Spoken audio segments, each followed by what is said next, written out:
Mani nas kane light loge ke maan le dabe.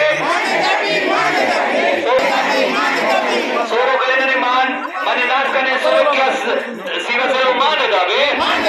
Kandhamal जिला उदयगिरी अंचल में हाथी उपद्रव दिनक दिन तीव्र होता बेले एक हिंस्र दंता हाथी आक्रमण में मनुष्य पशु मृत्यु फसल और घरद्वार क्षति होती अंचलवासी असंतोष बढ़िबार लगी। यार तुरंत समाधान पाई मंगलवार सकाल 6टारू संध्या 6टा पर्यंत घूर उदयगिरी और कलिंगारे बंद पालन करा।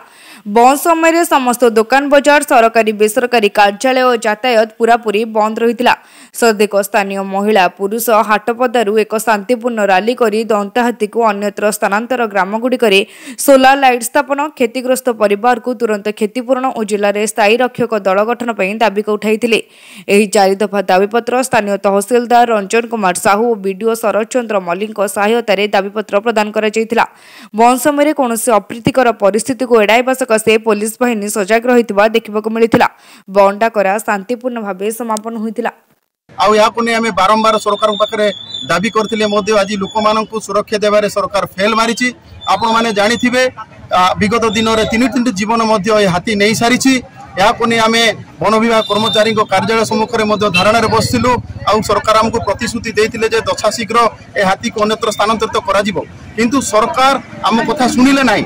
सरकार जनसाधारण को सुरक्षा देवा प्रतिबद्ध से हाथी को सुरक्षा देउछन्ती।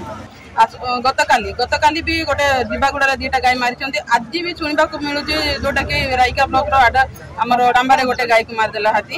तो से उद्देश्य आम आज महिला और पुरुष समस्त अंचलवासी उदयगिरी अच्छे अच्छे आमर दाबी रही से हाथी को किसी ट्रांसलाइज करके नहीं जीवे अन्य स्थानांतर करेंगे।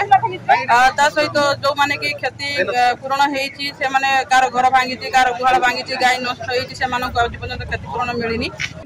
आम अंचल हाथीर उपद्रव बढ़िबार लगी। यही किछि दिन मध्य आज को 10-10टी गाईर हाथी आक्रमण रे मृत्यु होईछि। तो संगे संगे 3टी लोक हाथी आक्रमण रे जीवन हरैछन्ति। यह बहुत दुखर विषय। ए विषय रे आमे सरकार को अवगत करूँ, जिला प्रशासन को अवगत करूँ, किंतु आज को दीर्घ दिन बीती जाइतिले मध्य सरकार आमर कथा शुणिले नाही। आमर जो मानकर हाथी घर भांगी से निश्चित आम अंत्योदय योजना और प्रधानमंत्री आवास योजना आम जोगेदेबू, किंतु घरटी नथिले आम दे पारे। तेणु आम तहसिलदार सहित जोगाजोग करूँ जिते शीघ्र पार से विभिन्न भूमि केमी दिज्व से तहसिलदार गति निश्चित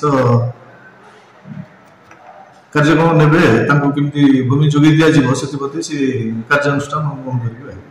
कंधमालू नृसिंह दास को रिपोर्ट तीर्थक्षेत्र लाइव।